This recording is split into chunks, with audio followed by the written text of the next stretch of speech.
કાંકરા તાલુકાની બનાસ નદીમાં રેતી ખનન કરતા તત્વોનું મોટું રેતી કૌભાંડ. કંબોઈ, ઉમરી, રાનેર, દુદાસણ, કસલપુરા, જામપુર વિસ્તારોમાં રેતી ચોરી કરવાનું મહાકૌભાંડ તંત્ર ચૂપ. બનાસકાંઠા જિલ્લામાં ખેડૂતોની જીવાદોરી બનાસ નદી કાંકરા તાલુકામાંથી પસાર થાય છે અને કાંકરા તાલુકાના તમામ વિસ્તારના ખેડૂતો ખેતી અને પશુપાલન સાથે સંકળાયેલ છે. જેમાં કાંકરેથી બનાસ નદીમાં વર્ષો પહેલા 12 માસ પાણી ચાલુ રહેતા આ વિસ્તારના પાણીના તળ ઊંચા રહેતા અને કાંકરા તાલુકો હરિયાળો હતો. પરંતુ ઘણા વર્ષોથી બનાસ નદીમાં નહીવત વરસાદના કારણે કોરી રહેતા સરકાર દ્વારા બનાસ નદી ખનન માફિયાઓના હવાલે કરી દીધી છે.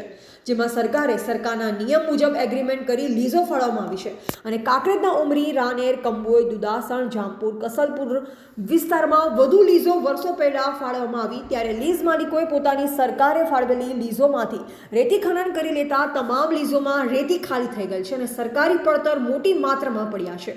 ત્યારે લીઝ માલિકો પોતાની લીઝોમાં રેતી ન હોવાથી અને તેમની લીઝનો QR કોડ રિન્યુ કરી ચાલુ રાખીને જે સરકારી પડતરમાં રેતી ખનન કરી રહ્યા છે અને સરકારને કરોડો રૂપિયાનું નુકસાન કરી રહ્યા છે. પરંતુ સ્થાનિક તંત્ર અને ઉચ્ચ કક્ષાનું તંત્ર કેમ ચૂપ છે તે સમજાતું નથી.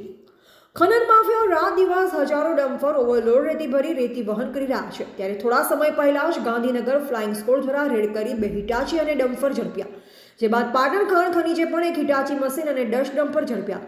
તેમ છતાં પણ ખનન માફિયાઓ બિનઅધિકૃત રીતે રેતી ચોરીનું કૌભાંડ ચલાવી જ રહ્યા છે. લીઝ કંબોઈ કે દુદાસણ હોય, ખોદકામ સિહોરી વિસ્તારની બનાસ નદીમાં ચાલતું હોય તેમ હોવા છતાં તંત્રની આંખ ખુલતી નથી. જેથી આ બનાસ નદીમાં ઉચ્ચ કક્ષાએથી તપાસ કરવામાં આવે અને ઓચિંતી રેડ કરવામાં આવે તો કેટલાય હિટાચી મશીનો રેતી ખનન કરતા ઝડપાય. પાલનપુર ખાણ ખનીજની બોલેરો ગાડી નદીમાં નહીં પણ રોડ પર બારોબાર ચેકિંગનું નાટક ચલાવી મૂળ ઓફિસે પરત કરે છે, પણ નદી વિસ્તારમાં કેમ જતી નથી તે લોકોની ચર્ચાનો વિષય છે. એવા જયંતિભાઈ ઠક્કર, સિહોરી, કાંકરેજ.